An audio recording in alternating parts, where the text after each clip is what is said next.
Our next presenter, I'm going to run ahead of this one, Diane O'Brien. Diane is a writer, weaver, local historian, and she lives in a 19th century farmhouse in Lincolnville, Maine. And in reading all about Diane from her friends and from what she's written about herself, that farmhouse has made her a jack of all trades, apparently, because of all the work she's done on it, and I think she's going to speak more about that. Her friend Liz says that Diane is a true Renaissance woman, a writer, an artist, an artisan, a farmer, a gardener, a cook, a historian, a designer, a carpenter, and a visionary. And like the White Queen in Alice in Wonderland, Diane seems to dream 6 impossible things before breakfast. So with that, Diane.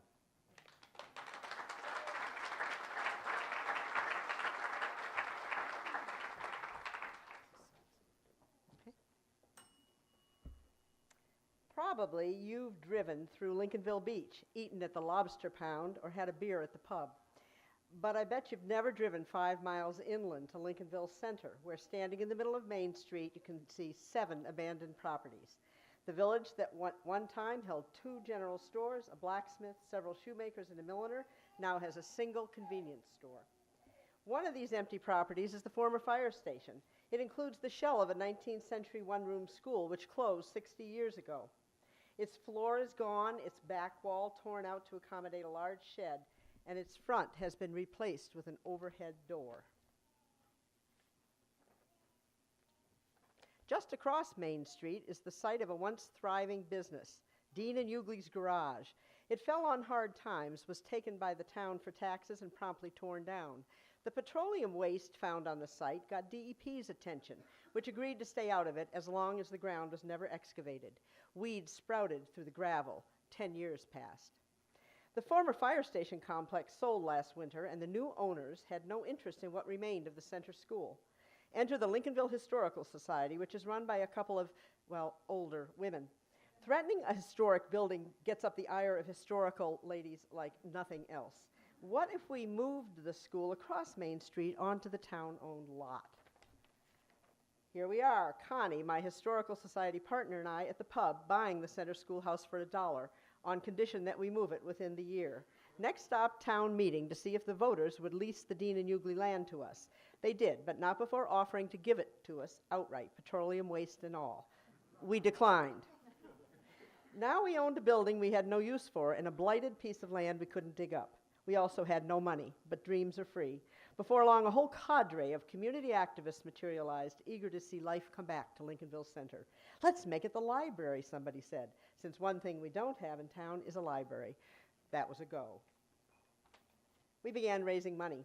12 people got together to make pies, baking them 30 at a time at Peter and Rose's Brick Oven Bakery.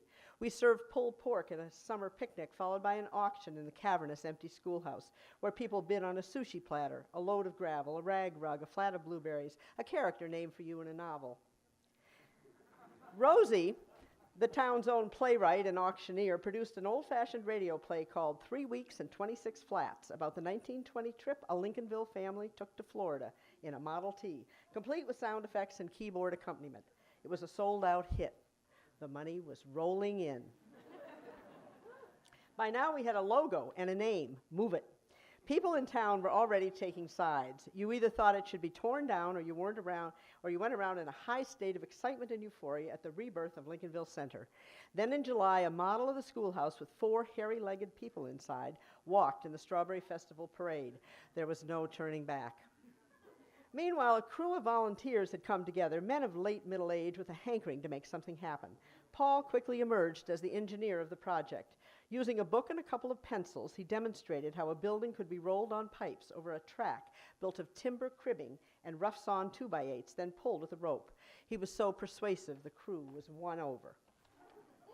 Since it had no floor joists, front or back walls, the building had to be stabilized. The big door was open while the crew was working, giving rubberneckers a clear view. When the building was ready to be lifted off its foundation, a call went out to the town's email list for the loan of hydraulic jacks. By the end of the day, we had twice as many as were needed. Once the old building was lifted off its foundation, lengths of pipe were slipped under the sills. It barely creaked as it was lowered onto them. But now our insurance troubles began. The former owners wanted a policy that covered their liability. Our agent refused. urging us to hire a professional mover, but Paul and the crew were having too much fun. They weren't about to give it up. Here we're moving the tentative first few feet onto the prepared wooden track, the trial run for the actual move. Negotiations with the owners and the insurance agent had reached a fever pitch. Moving day was fast approaching. Then, with just 2 days left, a builder in town agreed to put the Historical Society on its policy just for the day. Moving day dawned, foggy and cool, as townspeople began to gather. We'd put out a call for pullers. We had no idea how many would come or even how many we needed. The crowd soon overwhelmed our disorganized sign-up system. We lost count at about 150. We closed Main Street at 7:30 so the crew could begin building the crib work across the road. Jim organized the pullers along the rope line that led up the road perpendicular to the track. Paul's elegant plan included a block and tackle anchored in the concrete pad we'd poured on top of the old garage foundation. As the people pulled up the road, the building would make its way across the road. Here Ross, our town bagpiper, led off the move with a march along the track. Paul gave the signal to pull, and the crowd pulled so hard the building jumped 18 inches ahead. Whoa! My nighttime anxiety seeing the schoolhouse a pile of rubble in the middle of Main Street seemed to be coming true. But the crew took the pipes from behind the moving building and ran them up to the front as Paul demonstrated how to pull gently, hand over hand. Chairs had been set up for the guests of honor, the former students of the center school. It was a joyous day with kids pulling alongside their parents, hot dogs for sale. The sad feel of a town on the wrong side of its better days seemed to lift just a bit with every inch of the building's progress across the road. But hold on, this is Lincolnville. Two of the little girls in this 1939 photo of the old school showed up on moving day in work gloves, ready to pull. Nearly 80 years old now, they took their place on the rope and pulled right along with everyone else, all the while wondering aloud, why don't they just tear it down? Thus expressing a sentiment still felt by a fair number of townspeople. Yet this view of the old school, poised improbably halfway across Main Street and with the hazy Camden Hills in the background, shows that our town is surely moving forward. There are no hairy little legs under it. It didn't get out there by itself.